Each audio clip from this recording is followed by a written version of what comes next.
बदलापूर इथल्या शाळेमधील 2 लहान मुलींवर लैंगिक अत्याचार करणाऱ्या अक्षय शिंदे याच्या पोलीस एन्काउंटर संदर्भात एक खळबळजनक माहिती समोर आली आहे आणि न्यायालयीन चौकशी अहवालामध्ये अक्षय शिंदे याला बनावट चकमकीमध्ये मारण्यात आल्याचं नमूद करण्यात आलंय। या बनावट चकमकीमधील 5 पोलीस कर्मचाऱ्यांनी आपल्या बळाचा गैरपद्धतीने वापर केला आणि त्यामुळेच हे 5 पोलीस कर्मचारी अक्षय शिंदे याच्या मृत्यूसाठी जबाबदार आहेत असं संबंधित अहवालामध्ये नमूद करण्यात आलंय। या अहवालामध्ये म्हटल्याप्रमाणे अक्षय शिंदे याच्या हाताचे ठसे रिव्हॉल्व्हरवर आढळून आलेले नाहीयेत। मात्र पोलिसांनी अक्षयने त्यांच्याकडील रिव्हॉल्व्हर हिसकावून गोळीबार केल्याचा दावा केलेला होता आणि या अहवालामुळे पोलिसांचा पितळ सुद्धा आता उघड पडलाय। एक समिती गठीत करण्यात आली होती आणि तो अहवाल आता सादर झालेला आहे। अक्षय शिंदे यांच्या वकिलांनी काय माहिती दिली आहे ती सुद्धा पाहूया।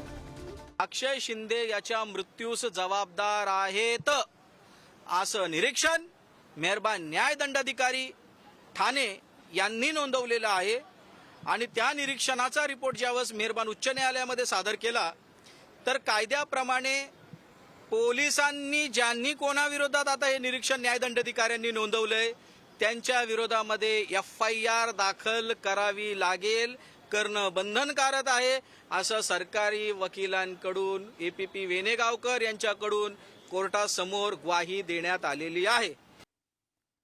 आणि वकिलांकडची ही अधिकृत प्रतिक्रिया आपण पाहिली। मात्र अक्षय शिंदेच्या एन्काउंटरच्या अहवालावरून उपमुख्यमंत्री अजित पवार यांनी सुद्धा प्रतिक्रिया दिली आहे। मुंबईला गेल्यानंतर याची माहिती घेऊन बोलणार असं सुद्धा त्यांनी माध्यमांशी बोलताना म्हटलंय।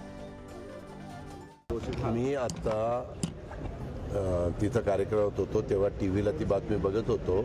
मी त्याच्या संदर्भात आता मुंबईला चाललो। मुंबईला गेल्यानंतर होम सचिवांशी आणि बाकीच्या सरकारांशी बोलील किंवा काय नक्की झालं, कारण न्यायव्यवस्था ही न्यायव्यवस्था आहे। त्यांनी चौकशी केली, त्यांनी काय केलं तर त्याच्याबद्दल त्यांना जे काही अंतिम चित्र दिसतं ते स्पष्ट करतील। मला त्याबद्दल टीव्हीचंच चॅनलवर पाहिलेलं आहे। मी बाकीची माहिती घेऊन त्याबद्दलचं स्पष्ट मत देऊ इच्छितो। आणि सगळी माहिती घेतल्यावर अजित पवारांच्या प्रतिक्रियेकडे लक्ष असेल। मात्र अक्षय शिंदेच्या एन्काउंटरवरून शिंदेच्या शिवसेनेचे मंत्री संजय शिरसाट यांनी सुद्धा प्रतिक्रिया दिली आहे। एन्काउंटर प्रकरणामध्ये कोणी दोषी असतील तर त्यांच्यावर कारवाई करण्यात येईल असं सुद्धा संजय शिरसाट यांनी म्हटलंय। तर ज्या शाळेमध्ये अत्याचाराची घटना घडलेली होती त्या शाळेतील भाजपशी संबंधित कार्यकर्त्याला वाचवण्यासाठी अनेक फेक एन्काउंटर केला का असा सवाल सुद्धा शरद पवारांच्या राष्ट्रवादीचे नेते अनिल देशमुख यांनी उपस्थित केलाय।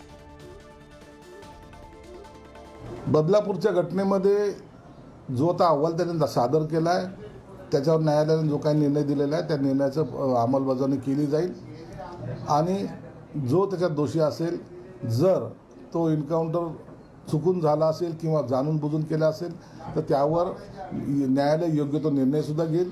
न्यायालयाच्या या कामकाजामध्ये शासन कोणताही हस्तक्षेप करणार नाही।